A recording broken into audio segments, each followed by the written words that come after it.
Қайырлы күн баршаңызға. Бүгін сіздерге осындай өте дәмді болып шығатын тауық еті мен картопты духовкада пісіретін боламыз. Ол үшін бізге осындай карачка және де картоп, сәбіз, бір дана пияз керек болады. Барлығын осылай турап аламыз.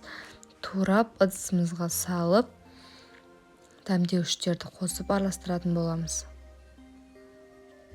Міне картошка, сәбіз, пиязымыздың барлығын турап, және де 2 тіше чеснок салатын боламыз.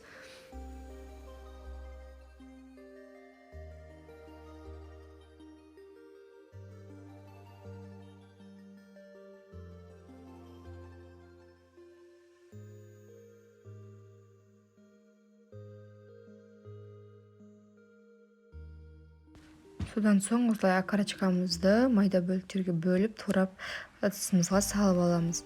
Содан соң аздап май құямыз, сұйық май.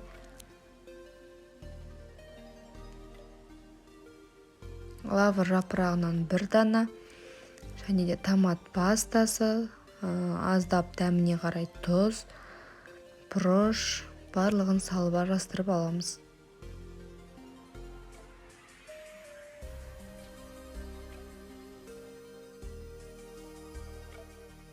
Және де роллтының бір правасынан аздап қосамыз.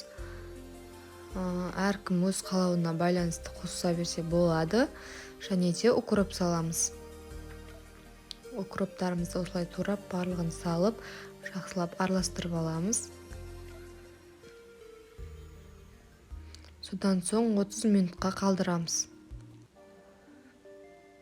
30 минуттан соң осылай пакетигімізге салып, әсел печкаға 190 градуста 50 минутта пісіріп аламыз.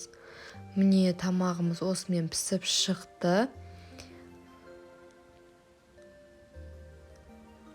Картошкалары езіліп әдемі болып пісіп шықты. Сіздер де осы рецептпен міндетті түрде жасап көріңіздер.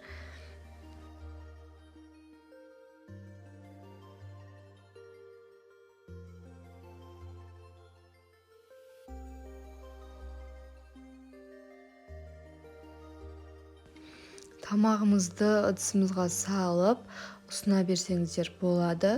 Өте дәмді болып, көріп тұрғандарыңызда езіліп әдемі болып пісіп шықты. Дәмі жоқ, керемет. Осымен кешкі асымыз дайын.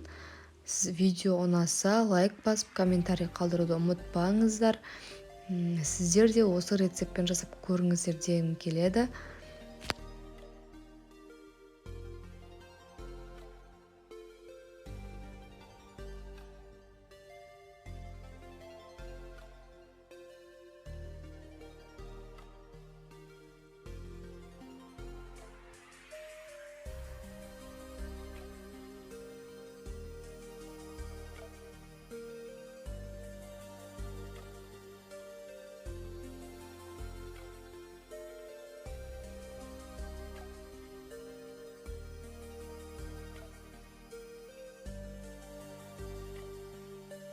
Міне енді бетіне аздап укроп немесе көк пияз сепсеңіздер де болады.